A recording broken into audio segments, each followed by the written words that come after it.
Order! Order! You are an incorrigible delinquent at times.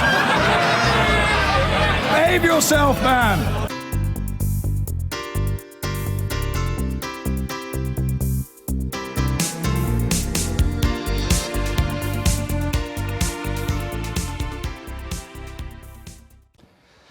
We're now well into the campaign period for local and national elections across the UK on May the 5th. With the Conservatives and Labour not exactly united at the moment, you might think this would be a perfect chance for UKIP, the party that won 4 million votes at last year's general election, to capitalise.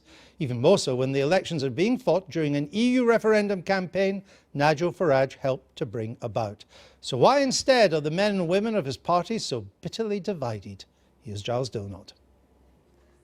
All political parties have ups and downs, but mostly UKIP has been climbing the ladder of British politics. It's poised on the verge of a referendum it helped secure on the very issue it was set up for. So why, now, is it short of funds and riven with infighting? Once dominant, Nigel Farage has lost control of parts of his party. The clearest example is being foiled by the party's ruling body over his preferred candidates for May elections in Wales.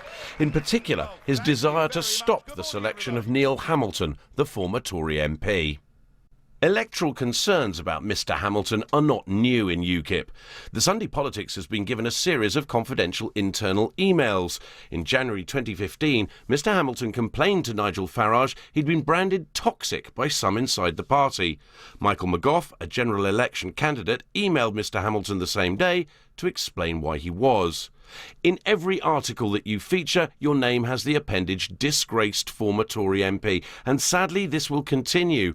Like many others, you've done sterling work over a long period, but these days it's image over ability and achievement that counts. And on the same day, an email from the then party treasurer Andrew Reid accused Mr Hamilton, by then a long-standing UKIPper, of behaving exactly as he'd been portrayed. Neil, your email simply proves UKIP is being used by you for your own advancement, whatever damage that may cause. But that sums you up. You do nothing for free. Incidentally, I have arranged payment of your mileage costs to the last 3 NEC meetings.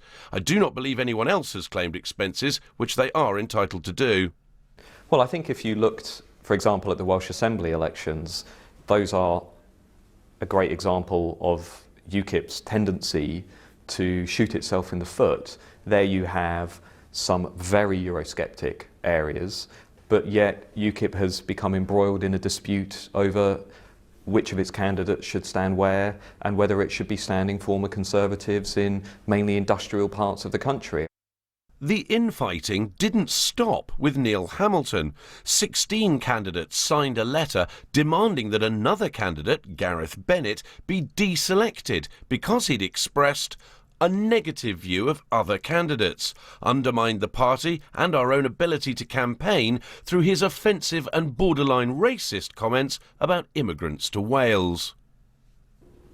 In the end, the party's ruling National Executive Council didn't deselect him. 2 other candidates have stood down since.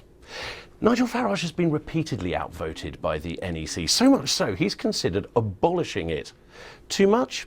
Well, consider the Sunday Politics has learnt that just this week a representative of the NEC, hostile to Nigel Farage, angrily accosted UKIP staffers in the Cardiff office saying, "I'm here to find out what factions you're in, Neil's or Nigel's." And Neil isn't the only colleague Nigel has fallen out with. Just 2 weeks ago, Suzanne Evans, seen by many as one of the party's best performers, ended up in the extraordinary position of taking the party to the High Court to overturn a suspension that also barred her standing in the London elections.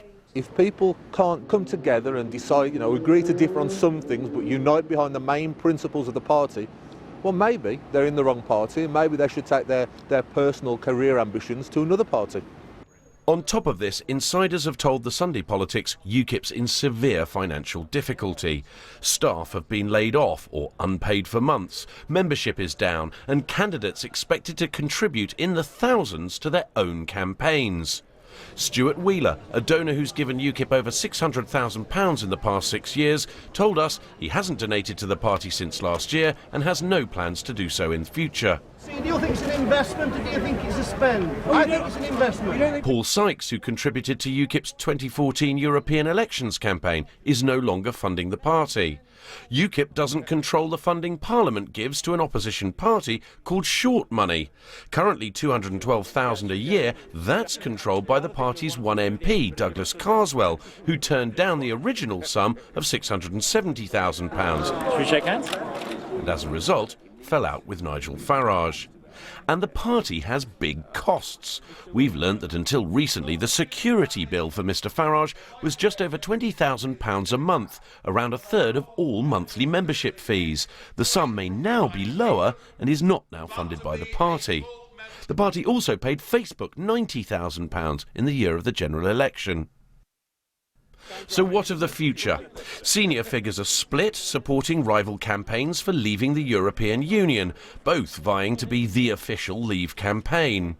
Nigel Farage is determined it'll be grassroots out rather than rivals vote Leave that win that designation, which will be announced this week. One donor who is still giving to UKIP, £50,000 to the Welsh campaign last week, is Aaron Banks, a key figure in Grassroots Out.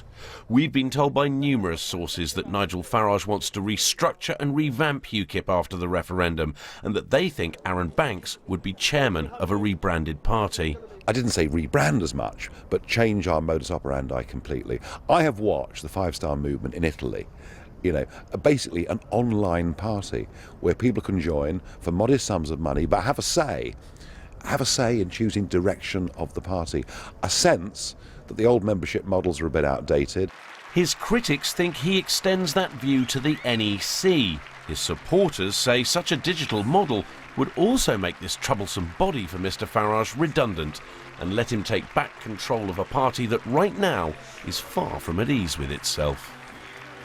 And we're joined now in the studio by Neil Hamilton. He's the former Deputy Chairman of UKIP. He's hoping to become one of the party's first members of the Welsh Assembly. Welcome to the programme. Thank you, Andrew. Now, UKIP was created to bring about a referendum on the EU. You've got one.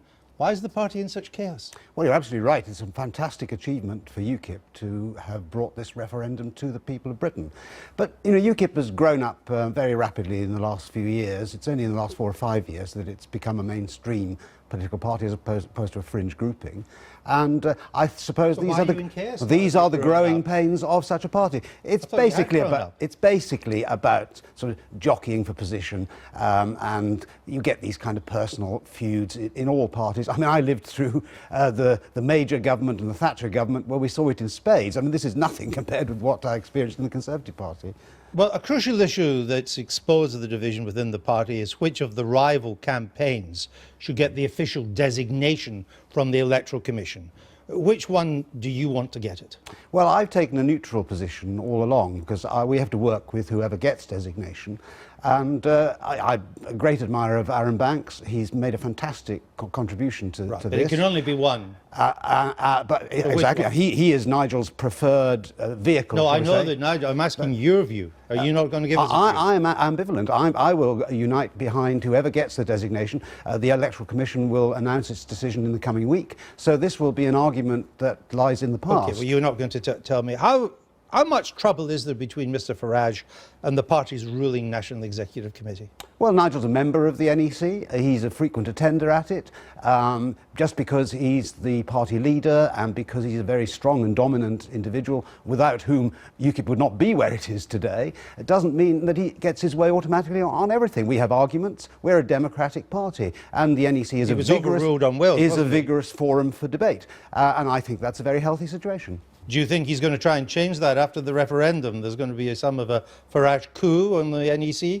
Well, just because you read it in the newspapers doesn't mean it's true, of course. Well, it can sometimes. It can sometimes. I'm afraid I have no window into Nigel's mind on this. He hasn't discussed it with me. In fact, I've not seen anybody who knows anything about this apart from whoever wrote the piece in the Huffington Post. Or Should he continue as leader? Well, he was elected as leader only 2 years ago for a 5-year term. So he can go on for another 3 years before facing re-election. That's the process. I'm asking for your view. Should he continue as leader? I think that he will continue as leader beyond the referendum. The world after the referendum will be a very different kettle of fish. I don't know what his ambitions will then I'm be. not asking about his ambition, I'm asking your view. Should he continue as leader after the referendum? Well, I think there will be a widespread re-evaluation of where UKIP is after the referendum. We are going to win seats in the Welsh Assembly, in the Scottish Parliament and in the Northern Ireland Assembly. We will then have a significant cohort of elected representatives in various parliamentary institutions. I understand all that. Let me try one more time. Yeah. After the referendum, should he step down? Should there be a new leader, in your view? Now, I'm not going to call for Nigel to stand down. I'm perfectly certain that if there were an election for UKIP leader now, the party members would vote for Nigel overwhelmingly. So this, I think, is a non-issue. When was the last time you spoke to him?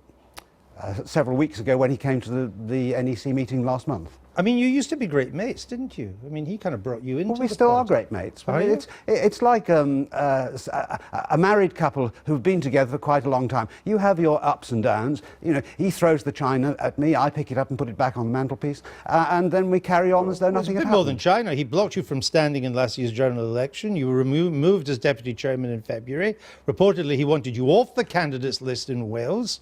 I mean, that's all part of the division in chaos, the Farage-Hamilton dynamic, isn't it? It's not a division. UKIP is a live political institution. You know, people have bashes different itself ambitions. all the time. There are personality feuds and difficulties. I don't think that we lose anything by saying that we are normal, red-blooded individuals and have the same kind of tiffs that other parties have. You know, UKIP is strengthened by these kinds of Really? Very well. scraps. You heard some of the emails there about you. Does it disturb you that some UKIP members regard you as a controversial, even a toxic figure in the party? Well, I mean, this is all exaggerated and it's just tittle-tattle. I mean, that was one email amongst many, many thousands of emails I've had. Well, there from were Mick several McGough over the emails, and years. every article said one fellow UKIP candidate, the You Future, your name has the appendage disgraced former Tory MP, and sadly this will continue. Well, the party members don't seem to be too bothered about that because they voted for me in overwhelming numbers to be the lead candidate for UKIP in the Welsh Assembly in my region in Wales. I topped the poll in the national executive elections with twice the number of votes of my nearest rival and the highest number of votes that anybody's ever got in an NEC election. They're even attacking you just for claiming expenses. I mean, I'd have thought that may have been a lesson learned on that issue. That was an entire misrepresentation, and the innuendo was entirely dismissed after an internal investigation. So, what you're So doing... you didn't claim for staying at your wife's place? I'm not going to go into what I did claim for and what I didn't claim for in my expenses when I was the UKIP campaign director in the European elections. I had a pay package which was agreed, and all my pay and expenses were legitimate. But you know, the key point here is that UKIP is now a major player in the land. You know, we are going to elect between 7 and 10 members to the Welsh Assembly. No, you've said that, and you hope to be one of them. I've got one final question for you. Would you ever see yourself as the future leader of UKIP? What, at my age and your age, Andrew? We are contemporaries. No, I don't see myself as a future leader of UKIP at all. Well, that's clear enough. Thank you, Neil Hamilton.